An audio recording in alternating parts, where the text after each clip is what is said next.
آپ کہہ سکتے ہو ہم تو ویسے بھی ترس نہیں کھاتے، کیونکہ اسٹائل سے لوگوں کو یہی لگتا ہے کہ غریب علماء کو دیکھ کے ویسے بھی ترس. بولو نا بھائی، اگر ترس آ رہا ہوتا تو پیسے دے دیتے نا ان کو.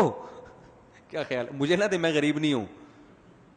تو کچھ علماء ہوتے ہیں جن کو اللہ نے بہت پیسہ دیا، لیکن وہ جیسے پیغمبروں میں دولت والے پیغمبروں کا ریشو بہت کم ہے، ایسے ہی اہل حق علماء میں مالدار علماء کا ریشو بہت کم ہے. وہ بھی صحیح ہوتے ہیں لیکن بہت کم رکھا ہے اللہ نے، تاکہ ایسا نہ ہو کہ غربت ایک چھاپ بن جائے ان کے لیے. لیکن علماء اکثر کیا ہوں گے؟ غریب. اب آپ جو اپنے بچوں کو عالم نہیں بناتے، اسی لیے نہیں بناتے، آپ کو پتا ہے غریب کا غریب ہی رہے گا قیامت تک، اسی وجہ سے نہیں بناتے نا. تو بھائی دیکھو، غریب رہے گا لیکن اللہ کی نظر میں اس سے اونچا مقام کسی کا نہیں، کیونکہ اس کے پاس جو گر ہے، جو فن ہے، وہ جاپان کے سائنسدانوں کے پاس بھی وہ فن اور وہ گر نہیں ہے. ہم جب مدرسے میں آئے تھے، میں تو اللہ کا شکر ہے میری مالی حالت بہت اچھی ہے، لیکن جب میں مدرسے میں آیا تھا تو ہمارے سامنے کوئی فیوچر نہیں تھا. مجھے تو یہ پتا تھا کہ میں بائک بھی نہیں خرید سکتا، وہ تو میں نے گاڑی بھی لے لی اللہ کے فضل سے، لیکن جو فیوچر تھا ہمارا وہ تو بڑا دنیا کے لحاظ سے تاریک تھا. ہم جب آئے تھے تو ہمیں سب سے پہلے تانے ملتے تھے کہ کھاؤ گے کہاں سے. تو ہمارے حضرت سے ہم پوچھتے تھے، حضرت لوگ پوچھتے ہیں کھاؤ گے کہاں سے، حضرت فرمائے بولے منہ سے کھاؤں گا، بس وہ ٹہلانے کے لیے، ٹرکھانے کے لیے.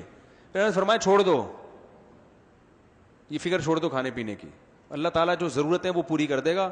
اور پھر ہم جب مدرسے سے فارغ ہوئے تو 4,000 میرا وظیفہ پہلی تنخواہ تھی، وہ بھی مجھے توقع نہیں تھی، اور وہ تنخواہ میری 4,000 تھی 2001 میں.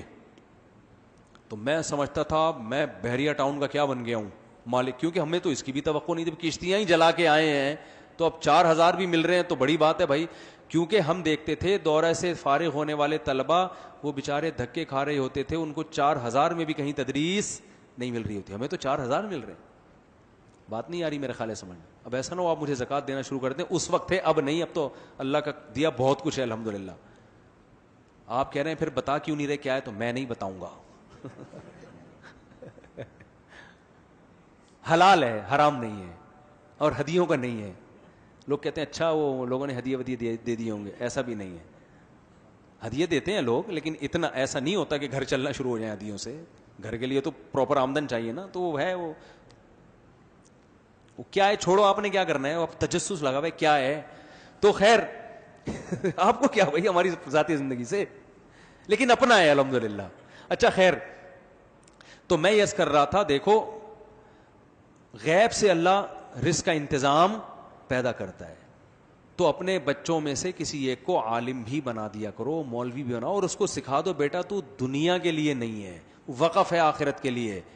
اور پھر رزق دروازے توڑ کے آئے گا، میں بتا رہا ہوں آپ کو، ایسا آئے گا کہ بھاگو گے اور رزق پیچھا کرے گا. سمجھ رہے ہو نا، رزق پیچھا کرے گا، بھاگو گے، ایسا اللہ رزق دے گا.